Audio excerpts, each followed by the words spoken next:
नमस्कार। आज हम डॉक्टर वीरचंद नागदा के एक बहुत ही महत्वपूर्ण लेख पर बात करने वाले हैं। जी बिल्कुल। ये लेख है हृदय रोग और उससे बचाव के तरीकों पर। हाँ, तो इसमें हम गहराई से जानेंगे कि दिल के दौरे के मुख्य कारण क्या हैं और इसके लक्षण कैसे पहचाने, दौरा पड़ने पर फौरन क्या करना चाहिए। और सबसे जरूरी शायद कि अपनी रोजमर्रा की जिंदगी में, अपनी लाइफस्टाइल में क्या बदलाव लाएं जिनसे हमारा दिल, हमारा हृदय स्वस्थ रहे। जी, हम लेख में दिए गए कुछ खास आहार संबंधी सुझावों पर भी बात करेंगे और विशेषज्ञों की क्या राय हैं इस पर, वो भी देखेंगे। बिल्कुल, क्योंकि आजकल की भागदौड़ भरी जिंदगी में हार्ट हेल्थ एक बड़ी चिंता बन गई है ना? हाँ, बहुत ज्यादा। तो ये जानकारी शायद हमें अपने और अपने प्रियजनों के स्वास्थ्य के लिए ज्यादा जागरूक बना सकती है। तो चलिए शुरू करते हैं फिर इस लेख की महत्वपूर्ण बातों को समझते हैं। शुरुआत करते हैं दिल के दौरे के कारणों से। लेख साफ तौर पर कहता है कि हमारी जीवन शैली एक बहुत बड़ा कारण है। जीवन शैली मतलब किस तरह की चीजें? खासकर मोटापा और शारीरिक निष्क्रियता, मतलब बिल्कुल भी व्यायाम ना करना या रोज पैदल भी न चलना। और खाने पीने की आदतें, वो भी तो बहुत मायने रखती होंगी। बिल्कुल। लेख कुछ खास गलत आदतों पर उंगली उठाता है, जैसे खाना ठीक से पचा नहीं कि फिर खा लिया। हाँ, या बहुत तेजी में, जल्दबाजी में खाना। जी, और देर रात को खाना, खाने के तुरंत बाद बैठ जाना या लेट जाना। अच्छा, पानी पीने के बारे में भी कुछ कहा है खाने के साथ? हाँ, कि खाने के ठीक पहले या साथ में या तुरंत बाद में पानी या कोल्ड ड्रिंक पीना भी ठीक नहीं। ओके। और भोजन की क्वालिटी, मतलब किस तरह का खाना नुकसानदेह है? देखिए, प्रेजर्वेटिव वाला बाजारी खाना, रिफाइंड तेल या पाम तेल में बना हुआ खाना, फास्ट फूड? हाँ, फास्ट फूड, फरसाण जैसी चीजें और बहुत ज्यादा चीनी, नमक या मसाले वाला खाना, ये सब जोखिम बढ़ाते हैं। और तनाव, स्ट्रेस का क्या रोल है? आजकल तो स्ट्रेस बहुत आम है। बहुत बड़ा रोल है। लेख बताता है कि जब हम तनाव में होते हैं तो शरीर में कुछ हानिकारक रसायन, मतलब केमिकल्स निकलते हैं। जिनसे क्या होता है? इनसे ब्लड प्रेशर बढ़ता है, दिल की धड़कन तेज होती है। ओह। और इतना ही नहीं, ये खून में जो प्लेटलेट्स होते हैं उनको चिपचिपा बना सकते हैं। चिपचिपा मतलब क्लॉटिंग का खतरा? जी हाँ, थक्के बनने का खतरा बढ़ जाता है और यही थक्का अगर दिल की नस में अटक जाए तो हार्ट अटैक आ सकता है। और कोलेस्ट्रॉल का भी जिक्र है शायद? हाँ बिल्कुल, खून में कोलेस्ट्रॉल का बिगड़ा हुआ संतुलन, इसमें टोटल कोलेस्ट्रॉल का ज्यादा होना। और वो जो बैड कोलेस्ट्रॉल कहते हैं, एलडीएल? हाँ, एलडीएल यानी लो डेंसिटी लिपोप्रोटीन का ज्यादा होना, और जो अच्छा कोलेस्ट्रॉल है एचडीएल यानी हाई डेंसिटी लिपोप्रोटीन, उसका कम हो जाना, ये सब कारण बनते हैं। तो ये तो हुई कारणों की बात। काफी सारी चीजें हैं जिन पर ध्यान देना होगा। अब अगर खुदा ना खास्ता किसी को दिल का दौरा पड़ रहा हो तो उसके लक्षण क्या होते हैं, कैसे पहचानें? देखिए, सबसे आम लक्षण तो है सीने में बाईं तरफ, मतलब दिल के पास तेज दर्द होना या बहुत भारीपन महसूस होना। दबाव जैसा? हाँ बिल्कुल, जैसे कोई छाती पर बैठ गया हो। इसके साथ बहुत ज्यादा पसीना आना भी एक आम लक्षण है। और ये दर्द कहीं और भी महसूस हो सकता है? जी हाँ, ये दर्द फैलकर जबड़े तक जा सकता है, कंधों में, पीठ में या फिर बांह में, खासकर बाईं बांह में जा सकता है। ओके। और सांस लेने में दिक्कत? हाँ, अचानक तेज सांस फूलना, सांस लेने में बहुत तकलीफ होना और साथ में तीव्र घबराहट महसूस होना, ये भी आम लक्षण है। लेख में कुछ और भी लक्षणों का जिक्र था शायद, जैसे जीभ का तालू से चपकना। हाँ, कुछ लोगों को ऐसा भी महसूस होता है, या फिर उल्टी आना, जी मिचलाना, ये भी हो सकता है। और आपने कहा था कि कभी-कभी लक्षण सीधे दिल से जुड़े नहीं लगते, पेट में कुछ गड़बड़ जैसा। हाँ, ये जानना बहुत जरूरी है। कभी कभी क्या होता है, पेट के ऊपरी हिस्से में, मतलब छाती के ठीक नीचे, एक अजीब सी बेचैनी होती है। बेचैनी किस तरह की? जैसे कोई गांठ सी महसूस हो रही हो, या भारीपन लगे, या फिर बार बार टॉयलेट जाने की इच्छा हो। लोग इसे अक्सर गैस या बदहजमी समझ लेते हैं। अच्छा, ये तो कंफ्यूजिंग हो सकता है। बिल्कुल। और कभी कभी तो सिर्फ एसिडिटी जैसी जलन होती है सीने में। सिर्फ जलन, दर्द नहीं? हाँ, ऐसा भी संभव है। और वो जलन असल में शायद इसलिए हो रही हो क्योंकि हृदय की मांसपेशियों को पूरा खून नहीं मिल पा रहा। तो इसे नजरअंदाज नहीं करना चाहिए? बिल्कुल नहीं। और एक और चेतावनी संकेत है, अगर किसी को थोड़ा सा चलने पर या सीढ़ियां चढ़ने पर ही सांस फूलने लगे, हाँ, तो ये भी इस बात का इशारा हो सकता है कि दिल को शायद पर्याप्त खून नहीं मिल रहा। ऐसी हालत में टीएमटी टेस्ट यानी ट्रेडमिल स्ट्रेस टेस्ट करवाने की सलाह दी जाती है। लक्षणों को सही समय पर पहचानना वाकई जान बचा सकता है। अच्छा, अब मान लीजिए किसी में ये लक्षण दिख रहे हैं और दिल के दौरे का शक है, तो फौरन एकदम तुरंत क्या करना चाहिए? फर्स्ट एड क्या है? देखिए, सबसे पहले तो घबराना नहीं है। मरीज को आराम से लिटाएं या बिठाएं। अगर एसी है तो चला दें या पंखा चला दें। ठीक है।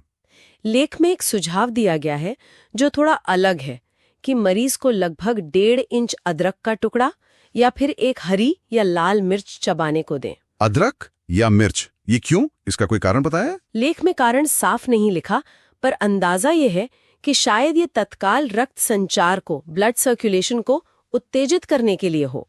पर यह बस एक सुझाव है। ओके, इसके बाद दवाइयों का भी जिक्र है। हाँ, इकोस्प्रिन गोल्ड 20 पावर की एक गोली देने को कहा गया है।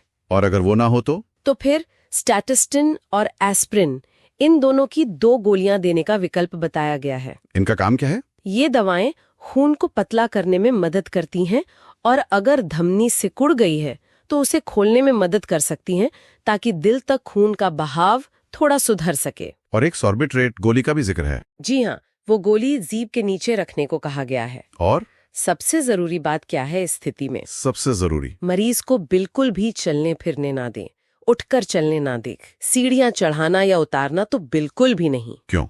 क्योंकि इससे दिल पर और ज्यादा जोर पड़ेगा।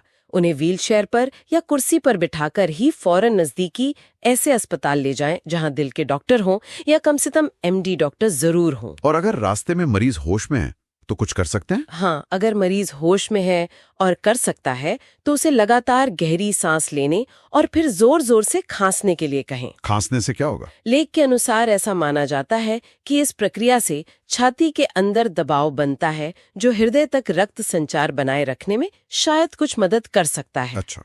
और अस्पताल को पहले बता देना चाहिए। हाँ, ये बहुत जरूरी है। अस्पताल पहुंचने से पहले फोन करके बता दें कि आप हार्ट अटैक के मरीज को लेके आ रहे हैं, ताकि वो इमरजेंसी इलाज के लिए तैयार रहें। जी, ये फर्स्ट एड की जानकारी वाकई बहुत काम की है। अच्छा, लेख में आगे एंजियोप्लास्टी और बाईपास सर्जरी पर भी कुछ बात है, कुछ विशेषज्ञों की राय। जी, एंजियोप्लास्टी और बाईपास ये वो तरीके हैं जिनसे बंद हुई नस को खोला जाता है या खून के लिए नया रास्ता बनाया जाता है। हाँ। लेख में मुंबई के केईएम अस्पताल के डॉक्टर मनु कोठारी और पद्म भूषण डॉक्टर बीएम हेगड़े, इन 2 विशेषज्ञों के विचारों का जिक्र है। उनका क्या मानना है? उनका मानना है कि कई मामलों में एंजियोप्लास्टी या बाईपास सर्जरी उतनी जरूरी नहीं होती जितनी बताई जाती है। अच्छा, क्यों? इसके पीछे उनका तर्क क्या है? उनका तर्क प्रकृति की अपनी व्यवस्था पर आधारित है। वो कहते हैं कि जब दिल की मुख्य खून की नली में, मतलब आर्टरी में कोई रुकावट आती है तो हमारा शरीर कई बार खुद ही क्या करता है? वो आसपास की जो छोटी छोटी खून की नलियां होती हैं, जिन्हें कोलेटरल्स कहते हैं, उनको विकसित करके खून पहुंचाने के लिए वैकल्पिक रास्ते, मतलब बाईपास बना लेता है। ओ, मतलब शरीर का अपना ही एक नेचुरल बाईपास सिस्टम है। जी, कुछ ऐसा ही। उनका कहना है कि शरीर में रुकावटों से निपटने का एक कुदरती तरीका मौजूद है। तो फिर उनके हिसाब से समाधान क्या है? अगर सर्जरी नहीं तो क्या? उनका पूरा जोर है जीवन शैली में स्थायी बदलाव लाने पर। वो मानते हैं कि अगर लाइफस्टाइल ठीक नहीं की तो एंजियोप्लास्टी या बाईपास के बाद भी नसें दोबारा बंद हो सकती हैं। ये एक महत्वपूर्ण दृष्टिकोण है। लेकिन ये भी ध्यान रखना होगा कि ये उन विशेषज्ञों की राय है और हर मरीज की स्थिति अलग होती है ना? बिल्कुल, ये लेख में प्रस्तुत एक मत है। फैसला हमेशा डॉक्टर मरीज की स्थिति देखकर ही लेते हैं। सही बात है। तो चलिए अब उन जीवन शैली बदलावों पर आते हैं जिन्हें लेख हृदय स्वास्थ्य के लिए बहुत जरूरी बताता है। इनको 4 हिस्सों में बांटा गया है: आचार, विचार, आहार और विहार। जी, पहले बात करते हैं आचार की, यानी हमारा व्यवहार, हमारी रोज की आदतें। इसमें क्या खास है? आचार में सबसे पहली और अहम सलाह है रात को सही समय पर सोना। लेख कहता है कोशिश करें कि 11 बजे तक सो जाएं। 11 बजे तक? इसका कोई खास कारण? हाँ, कारण बताया गया है कि रात 11 बजे से सुबह 2 बजे के बीच हमारा लिवर शरीर से जहरीले पदार्थ निकालने का, डिटॉक्स करने का और अपनी मरम्मत का सबसे जरूरी काम करता है। अच्छा। तो अगर हम उस वक्त जगे रहेंगे तो ये प्रक्रिया ठीक से नहीं हो पाती, बाधित होती है। समझ गया। और दूसरी अहम बात, सभी तरह के नशे, बीड़ी, सिगरेट, तंबाकू, शराब, इन सब से बिल्कुल दूर रहना। ये तो खैर है ही। और एक बात और कही गई है कि बचपन से ही अच्छी आदतें डालना जरूरी है, क्योंकि ये जो धमनियों के सख्त होने की प्रक्रिया है, एथेरोस्क्लेरोसिस, ये बहुत कम उम्र में ही धीमी गति से शुरू हो सकती है। ये हुई आचार की बात। अब आते हैं विचार पर, यानी हमारी सोच, हमारी मानसिक स्थिति। इसका क्या कनेक्शन है दिल से? बहुत गहरा कनेक्शन है। लेख कहता है कि तनाव तो जीवन में आएगा, लेकिन हम उस पर रिएक्ट कैसे करते हैं वो महत्वपूर्ण है। तो क्या करना चाहिए? सकारात्मक सोच रखनी चाहिए। मन में शांति, संतोष, दूसरों के साथ अच्छा मेलजोल, प्रेम, खुशी, हंसी, दया, करुणा, निस्वार्थ भाव, ये सब अपनाने से तनाव का बुरा असर कम होता है। और किन चीजों से बचना चाहिए? नकारात्मक भावनाएं, जैसे बहुत ज्यादा गुस्सा करना, हमेशा असंतुष्ट रहना, चिंता करना, दूसरों से जलना, ईर्ष्या, घृणा, निराशा, अहंकार, इन सब से बचना जरूरी है।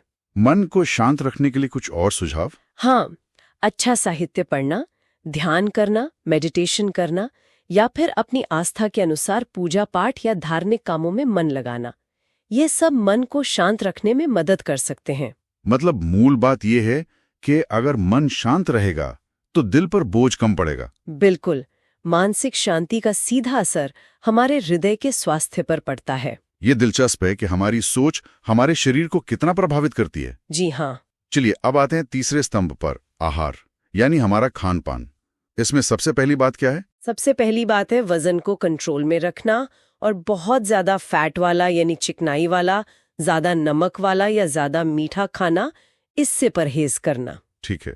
और किन चीजों से खास तौर पर बचने को कहा गया है? जंक फूड, बाजार में मिलने वाला रिफाइंड या पाम तेल में तला भुना खाना, रेडीमेड पैकेट वाले स्नैक्स, चिप्स वगैरह, कोल्ड ड्रिंक्स और मैदे से बनी चीजें, इन सब से दूरी बनाने को कहा गया है। और खाने की मात्रा कितना खाना चाहिए? लेख कहता है कि पेट को एकदम ठूस कर ना भरें, हमेशा पेट में थोड़ी जगह खाली रखें, ओवर ईटिंग ना करें।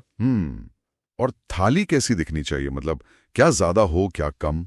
हाँ, इसका एक अच्छा सुझाव दिया है कि हमारी खाने की थाली का आधा हिस्सा 50% ताजे फल और सब्जियों से भरा होना चाहिए। आधा हिस्सा?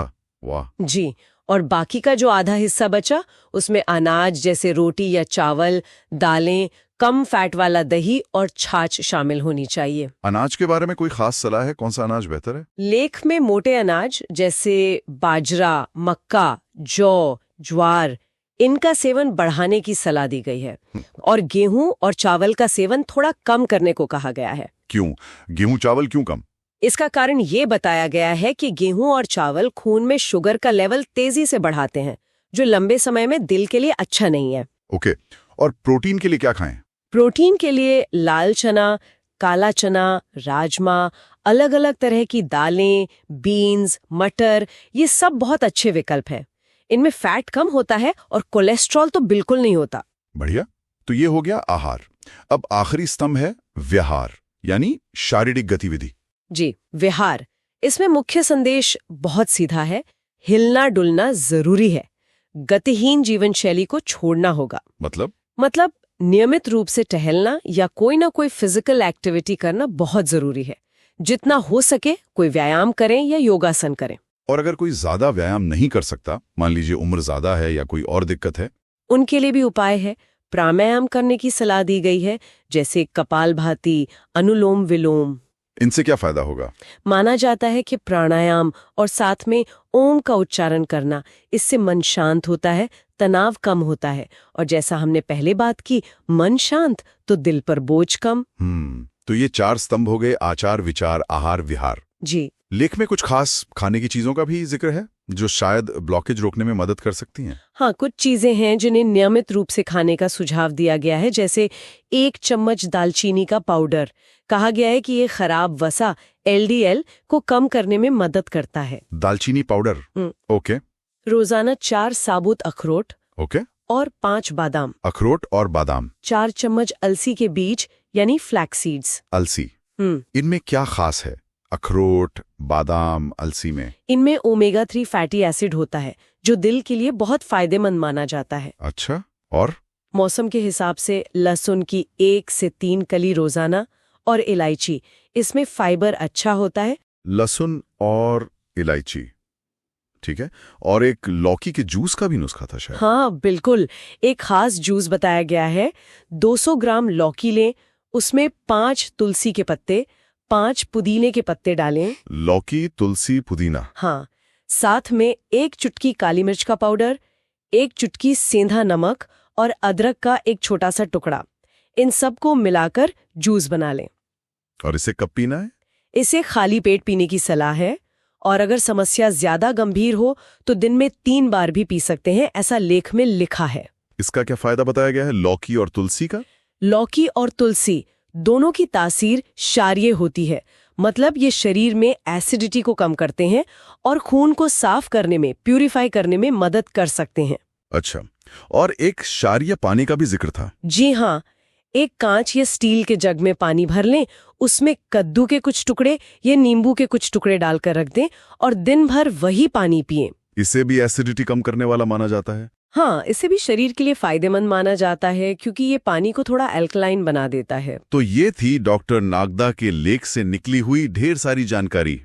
हमने कारणों से शुरुआत की, फिर लक्षण समझे, फौरी तौर पर क्या करना चाहिए वो जाना। हाँ, फिर एंजियोप्लास्टी और बाईपास पर विशेषज्ञों की राय भी देखी और सबसे ज्यादा विस्तार से बात की जीवन शैली के 4 जरूरी पहलुओं पर: आचार, विचार, आहार और विहार। और कुछ खास खाद्य पदार्थों के बारे में भी जाना। जी, और इस पूरी चर्चा से एक बात तो साफ उभर कर आती है ना, कि दिल का स्वास्थ्य सिर्फ दवाइयों या ऑपरेशन तक ही सीमित नहीं है। बिल्कुल, बल्कि हमारी रोजमर्रा की आदतें, हमारी सोच, हमारा खाना पीना, हमारा चलना फिरना, ये सब मिलकर शायद ज्यादा बड़ी भूमिका निभाते हैं। हाँ, और लेख में जो विशेषज्ञों का मत दिया गया है वो भी तो इसी तरफ इशारा करता है कि जीवन शैली में टिकाऊ बदलाव लाना ही शायद सबसे असरदार उपाय है। सही कहा। ये सोचने वाली बात है कि हमारी रोज की जो छोटी छोटी आदतें हैं, जिन्हें हम शायद ज्यादा महत्व नहीं देते, वो मिलकर हमारे दिल की सेहत पर कितना बड़ा, कितना गहरा असर डाल सकती हैं। तो अंत में शायद ये सवाल सोचने लायक है कि क्या हम अपनी जीवन शैली को थोड़ा और प्रकृति के करीब ले जाकर, थोड़ा और संतुलित बनाकर हृदय रोगों के इस बढ़ते हुए बोझ को कम करने में अपना योगदान दे सकते हैं? शायद जवाब हाँ में है। शायद वो जो कहते हैं ना, सादा जीवन उच्च विचार, और उसमें हम जोड़ दें सादा भोजन और नियमित विहार। हाँ, शायद यही स्वस्थ हृदय की कुंजी हो, मानसिक शांति और एक संतुलित प्राकृतिक जीवन। बिल्कुल। इसी विचार के साथ आज की ये बातचीत यहीं समाप्त करते हैं। उम्मीद है कि ये जानकारी हमारे सुनने वालों के लिए उपयोगी साबित होगी। जी, उम्मीद तो यही है।